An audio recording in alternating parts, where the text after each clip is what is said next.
Muddy Boots. On many occasions over the last few months, I have found any excuse on our podcast to bring up the subject of my new garden. And I use the term new garden quite loosely because it currently looks more like a dust bowl than a garden. Because we are replacing the old garden of our new home section by section and literally starting from the soil up, Keith and I thought it would be useful to share each step with our listeners along the way. I am very, very lucky to be able to call on Keith's incredible knowledge for this because I have none. Well, I have some. And I want to share that with you, some of which you might want to use in your gardens as well. He's also been hands-on with so much of the garden so far, which has been amazing, haven't you, Keith? No, not a lot. Yeah, you have. Oh, God, you have. As we're only at the start of this project, we'll have regular podcast updates, and today we're going to start with step 1, and that begins with why I chose to start a new garden. Mm-hmm. Now, Keith, Yes. I want you to be honest, completely honest. What was your first reaction when you drove past our new house once we'd bought it and you saw the garden?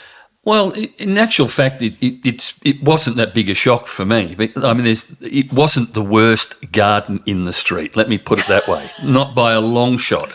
But I mean, the garden was what the people who lived here, wanted. I guess they wanted the particular plants that were available and were trendy at that particular time. Yep. The James Sterling hedge of petostrums you had down the side. Well, that was applicable back in the 1980s. Very much an 80s style of garden. Yeah, so definitely. It was. And the paving and all those sorts of things just were what they were. And the mix of exotic and natives. Yeah, sort of. A lot of that. And a lot of plants that would have required a fair amount of work to rejuvenate them, and it just wasn't worth it because this is your garden, not their garden. I've never been a Petosprum fan. I have to say, so nor they had have to I. go. They have to go. We've got rid of a few. We've got a lot more to go. The house also lent its style to a really, I think, Mediterranean-style garden. So that was what we've decided to build. Yes. A garden that, once established, will require hopefully a little less maintenance, than our previous garden, and one that can tolerate extreme weather conditions because that's what we deal with, isn't it, these days? So that's what we're getting started with. So I decided the best way to tackle this massive job was to work on one of the 4 sections at a time. And the first section is the area that we see most of when we look at the garden from inside. So it was the obvious one to start with, and that's what we're doing. Yes. The kitchen also overlooks this area, and it gets the most sun, so it was the best space to plant a vegetable garden. So after removing all of the existing garden, the very first thing we did was to order 2 mod box raised garden beds, which are now placed very close to the kitchen window. They're easily accessible, and they're in a position where I can keep my eye on them, which is perfect. So We're cooking and we're looking out at the garden going, right, what can we cook tonight? We'll put some chilies and some tomatoes and some, whatever's in there. Keith very kindly measured the area for us so that the boxes were placed accurately. How exactly did you work that one out, Keith? Because I knew you probably thought that I'd muck it up. No, I actually, we worked off a plan. That's the only way to do something is to draw up a plan first and then implement that plan. So we knew exactly where the boxes were going to sit and fit. And I guess the other thing that makes this part of the garden just so important is that this is where your guests and your friends will actually come to. This is where the front door is. Is right beside this garden. So that had to be taken into account just how that is going to impact on that given space. The feel when they walk in the door, when they walk in the gate. And then I was going to say, that's right, those mod boxes, you turned up a couple of days after you'd measured up and you actually insisted that you actually build those mod boxes. I really think he thinks I'm useless. And I probably wouldn't have done a good job. And he did it beautifully too. So we are very, very, very lucky that we have you, Mr. Lego Builder, to do that for us. And then, of course, what we had out there was a little bit of garden and a lot of lawn. Yeah, we did. And the lawn was the first thing that we actually attacked. We got some ways of knocking the grass off to kill it. Keith did that too.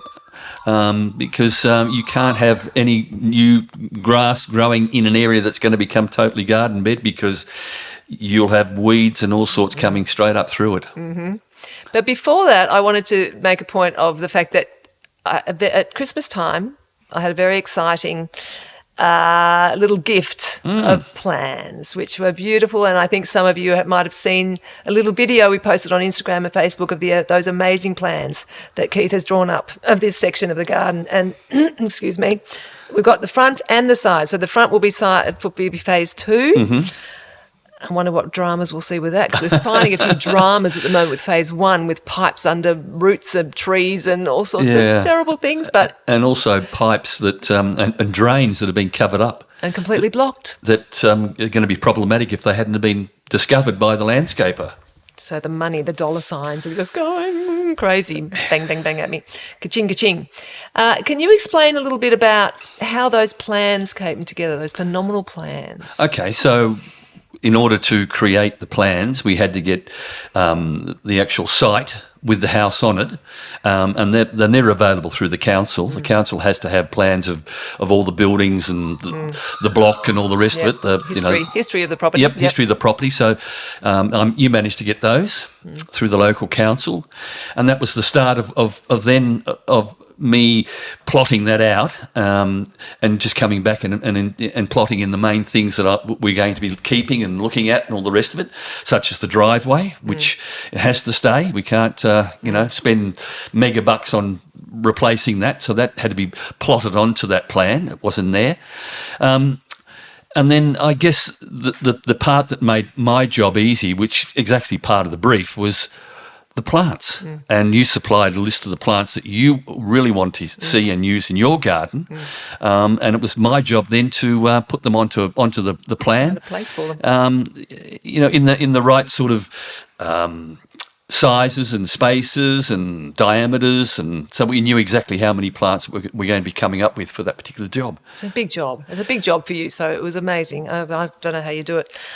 It's just you got that talent, I think. Oh, that's what I do for a living. Landscape consultant talent. As long as you got the brief, you're right. And I know the sorts of things that you like, and you've shown me the plants that you wanted. So it was just a matter of pulling all that together. That's fantastic. But at the end of the day, we've gone about this in the right manner. We haven't just looked at the landscape that you got out there and said, okay, we're going to dig a hole and put a plant in, because it was going to set us up for failure. I know. We've got if you get the bones right, then your garden will flourish. Everything else is going to work. Yeah, absolutely. That's right. And we're doing that right now, and hopefully it'll go a bit more smoothly than it's gone so far. Oh, well. Okay, so as far as the next step when landscape design, the soil is the important thing, isn't it? So that's the next and most important job, and we have worked pretty hard on that. Yep. It was pretty depleted, I think, of any nutrients, Yeah. we both found. So armed with those magnificent plans and all the measurements needed to work out how much soil and compost we needed,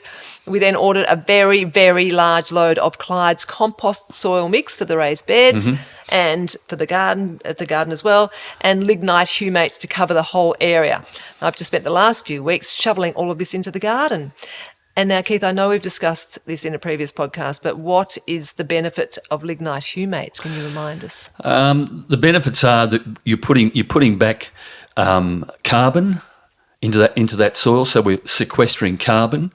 But the beauty about the lignite humate is that 80% of that product is actually humate itself, which is the building blocks of life. And that has the capacity to hold 200% more moisture within itself and in that soil area. So you're cutting back on the need for watering and all the rest of it. And the humates are not going to leach out of the soils like just normal compost. It's as I said, it's the building blocks of life. And one of the most amazing things about that humate when you look at it is when you touch it, it's got this certain feel, it's got this certain coolness about it. But when you touch it, you're touching something that is 200 million years old. Amazing. It isn't it? And that's just mind-blowing when you think about it that way. Yeah, I know. And incorporating that into the garden is going to feed everything. I know. Not just the plants, but it's going to feed the microbes, the flora, the fauna in that soil, and it's going to set you up to have the best garden in the street. And once it's in, you don't have to add it again. Never have to do it again. It's amazing. That's right. It's amazing stuff. So it's just too exciting. Okay, the next plan was to hire a tiller to mix the compost and lignite into the old soil. However, Brett, my husband, decided that would be better off. We would be better off using the services of the wonderful and very talented landscaper Matt Phillips from Morningside Landscapes, who is currently out there working very hard on that.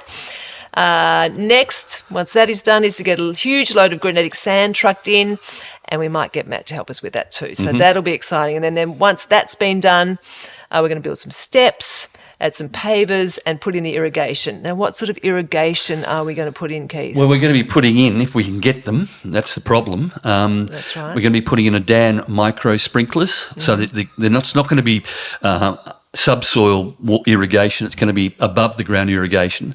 And the reason I like that is because you can see the watering effect on. You can see when they've come on. You can see the area that they've covered, and if you need to make any adjustments, it's a real easy process to do. Okay. So these Dan micro sprinklers have a stake. They have a 6mm tube that can be cut and added to, and so you can extend the lengths any length you like. So that means you're not relying on having the main supply line to feed those sprinklers all over the place. You can have it just in nice big straight runs, and then attach your sprinklers to that with the micro tubies. Okay. Pull it all the way through that. Fantastic. So all I have to do is turn it on in the morning, early morning. Yep, early morning, and watch it go. And I've just done this for a section of garden at our place. I've just bought a timer. It's a little electronic timer. I think it cost about $60-$70. Okay. And I've got that set for every 3 days to come on for the irrigation for the garden. At 4 and that's it a.m. for or 10 something? minutes. Sorry? At 4 a.m. or 5 a.m.? Best early in the morning, because you're getting the optimum amount of pressure that's available. Yeah, right. No one else is draining that pressure by showers and all the 4 rest a.m.'s of it. good. Yep. Okay. And then, of course, the water has the opportunity then to soak through the soil profile down to where the roots are, and the uptake of that by the plants is early in the morning. Yeah. It's Before there the heat. in the heat of the day. Yeah. Well before the heat. Okay, so once that's in, I hope it will still be the perfect time to plant, and I have a lot of beautiful plants to spend money on. Mm-hmm. Would you like to hear the list very quickly? I'll just mention the common names. Go on. I won't, not all of them, obviously, because there are a lot. Japanese maples, specifically Acer japonicum vitifolium. Yep. Crepe myrtles, baby bay trees, citrus trees, oleanders, smokebush, correas, leucadendrons, liriope, euphorbias, lavenders, grasses, Calamagrostis overdam. Yeah, Is that's that right? the grass, yes. The grass. Stipa gigantea is another grass. Yes. Miscanthus sinensis pink flamingo. Yes. Then we go to Verbena bonariensis. My favourite. Love yes, it. I know. Nepeta, being catmint. Yep. Raphiolepsis. Yes. Japanese anemones. Hydrangea quercifolia, oak leaf hydrangea, that is. Salvias, sedums, alchemilla mollis, lamb's ears, seaside daisies, Westringia, scaevola, and Mueller. I did mention most of them there. You did. And we have part of the garden that has a pathway in the house on one side and a very, very narrow garden bed up on it. And we're wanting to screen that across there. So we're actually going for an Australian native along there that has been hybridised, and that is Syzygium austral. Yes. Straight and narrow. Yes. And it is a plant that is resistant to psyllids and also to beetles and all the rest of it. And it will get to about 5 metres tall by a metre wide. So it's a great straight and narrow plant. And once it's in, it'll be as tough as old boots. And it'll just give you this wonderful green wall that will just highlight the house. Amazing, amazing. Its common name is? Just lily-pilly, straight and narrow. Straight and narrow. Fantastic. I'm so excited. I wish it was all in now, but anyway, I'll be patient. Okay, so this is where we're at. Yeah. Pretty much. As you can tell, there is a lot to do, but I'm determined to enjoy every step along the way, and I'm really looking forward to having some greenery and some flowers. Again, I've missed the flowers. We've got some behind us at the moment, which is lovely. And I've heard that a lot of our old garden has sadly been dug up to make way for the old house, which is going to be taken away on a truck, so that makes me a bit sad. But I've moved on. Yep. Moved on. You have. Don't really want to see that. Got anything else to say? No, I just think it's a great journey, and the best part of this journey is going to happen when you actually start putting plants into the ground. Oh yeah, and then wait. Come springtime, they just burst into life, and you'll have a backyard that will look absolutely brilliant by the end of summer. It'll look fantastic. And then we just, when I get some more money, start on the very back. On the rest of it. And the other side and the front. Exactly. It's going to be a couple of years, but, if you'll join us, we'd love to have you.